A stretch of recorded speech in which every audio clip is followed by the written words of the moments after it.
Oi, você por aqui? Meu nome é Caio Caiazzo, a gente vai falar de cinema brasileiro e hoje eu tô com tons escuros, sombrios, porque a gente vai falar do choque entre a censura política e o cinema brasileiro, pegando como exemplo um caso muito injusto e cruel que aconteceu com o filme É o Justiceiro, do Nelson Pereira dos Santos.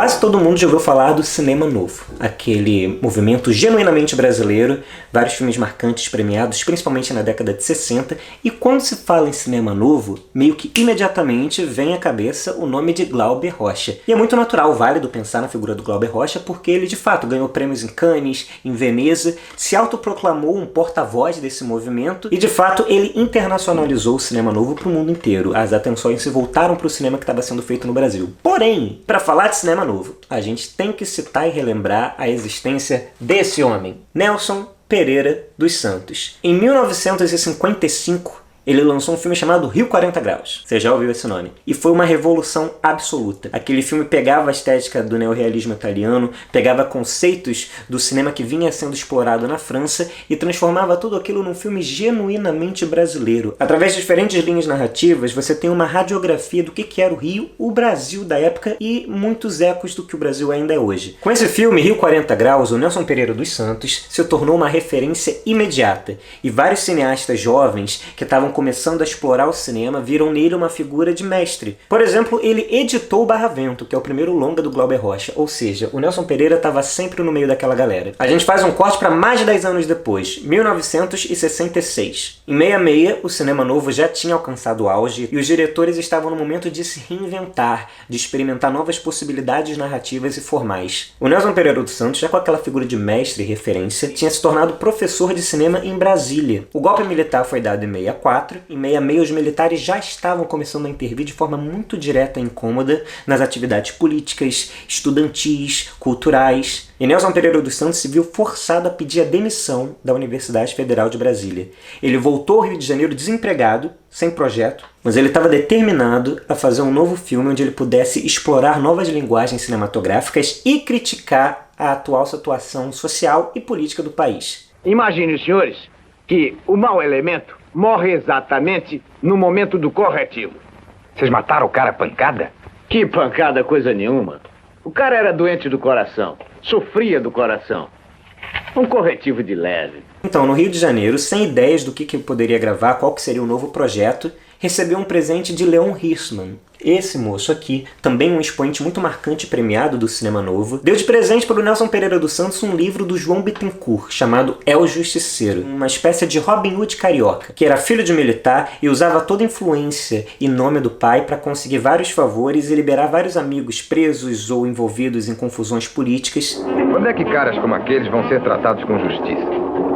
Só porque o rapaz é preto e pobre tem que aguentar toda a sorte de opressão social? Mas é por essas e outras que existe El Justiceiro, para ajudar os fracos e os desamparados. Ok, então Nelson Pereira dos Santos decidiu que gravaria esse projeto, mas como gravar? Se ele não tinha quase que orçamento nenhum, ele sabia que seria uma produção completamente independente e completamente experimental. Sua história dá um filme. Aliás, qualquer coisa dá filme. Agora o fundamental é encontrar um produtor. Eu vou falar com o Luiz Carlos Barreto. Que é o juiz? Precisa no pé. E aí, com essa figura de mestre e professor que ele tinha, ele resolveu convidar os alunos da Faculdade de Brasília para formarem essa equipe com ele. Era o primeiro set de quase toda a equipe. De vocês eu só tenho inveja de uma coisa, a mocidade. O clima político completamente tenso e instável daquele período inspirou Nelson Pereira dos Santos a adotar a figura de um completo anti-herói. O homem precisa de muitas mulheres. A mulher tem outra biologia. Sua educação sexual foi feita onde? Na Casa Grande Senzala? E aí o Nelson Pereira dos Santos, que já tinha feito, por exemplo, Vidas Secas, que é um filme árido, um filme que trata da situação do Nordeste, esse mesmo diretor explora uma outra linguagem que traz ecos até de James Bond, porque a juventude daquela época tinha ecos dos filmes americanos, daquele tipo de vida americana que era propagado nos filmes de ação, de espionagem. Através da figura de um biógrafo, de um escritor que segue o El Justiceiro para escrever sobre a vida dele, o Nelson Pereira dos Santos consegue um jeito de adotar uma câmera quase documental. Conheço, acho ele um pão formidável, acho ele genial. Eu achei ele lindo, lindo demais. Obrigado, viu? Você conhece o Justiceiro? Não conheço. A estrutura e o tom do El Justiceiro até mostram o Nelson Pereira dos Santos fazendo piada com a própria escolha dele, de focar em desventuras amorosas de um Dom Juan da Zona Sul carioca, enquanto tanta loucura e miséria acontece ao redor de todo o Brasil. Me diz, qual é a relação que existe entre a tua pessoa e os graves problemas do país? As criancinhas que passam fome no Nordeste, quem é que quer saber se você vai casar ou não com a Ana Maria? Quem? Eu. Além de fazer piada de forma direta e sem nenhum filtro com a figura dos militares, Opa! Onde é que vocês conseguem isso, hein? Eu consigo nas bancas mesmo. Como? Tá tudo proibido? Chego lá e digo que sou do exército. Poxa, vocês conseguem tudo, hein? o El Justiceiro tinha como anti-herói principal aquela figura jovem e rebelde que estava tão em evidência na resistência contra a ditadura. E aí os militares foram implacáveis. O filme foi completamente confiscado e desapareceu. Queimaram todas as cópias, destruíram os negativos originais. O próprio Nelson Pereira dos Santos, um dos cineastas mais respeitados e premiados do país, se viu sem seu novo filme. Sua obra completamente destruída e censurada pelo governo da época. Esse filme, El Justiceiro, ficou desaparecido por 4 décadas. 40 anos sendo apenas uma memória vaga e distante em quem teve a sorte de ver a tempo ou quem participou das gravações. Em 2007, 40 anos depois do lançamento, uma cópia foi finalmente lançada em DVD, restaurada a partir de um negativo 16mm encontrado na Itália. Ou seja, por sorte, alguma cópia do filme foi enviada para lá em menor qualidade, porque o filme foi gravado em 35mm, preservaram essa cópia lá na Europa e a partir dela, hoje nós podemos ver El Justiceiro e todo o trabalho e empenho do diretor, dos atores, da equipe, as pessoas que se dedicaram a construir aquela obra que foi completamente destruída, literalmente queimada.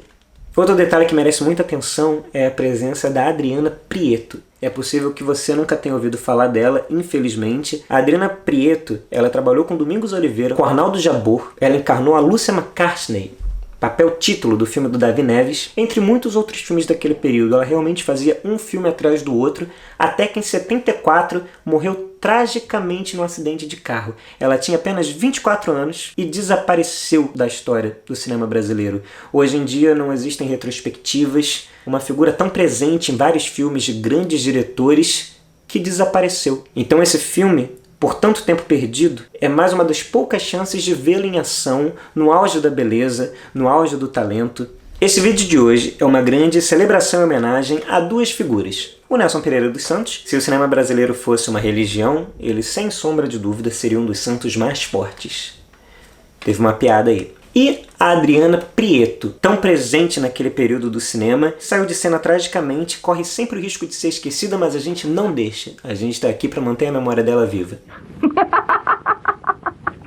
Nesses tempos em que a palavra censura, por parte do governo, volta a ser tão frequente, perigosamente constante na nossa produção audiovisual, é fundamental pegar exemplos como o El Justiceiro e tantos outros filmes que desapareceram da nossa história para que isso não volte a se repetir. A arte é uma forma de canalizar angústias, emoções, de contagiar. Que em qualquer canto desse país a gente tem a liberdade de registrar em câmera, em música, em pintura, absolutamente todo e qualquer sentimento que a gente tiver, para que a gente nunca deixe de ser livre, de novo. E que permaneça também a clara certeza de que censura nunca mais. Que a gente não esqueça que o cinema brasileiro é muita coisa.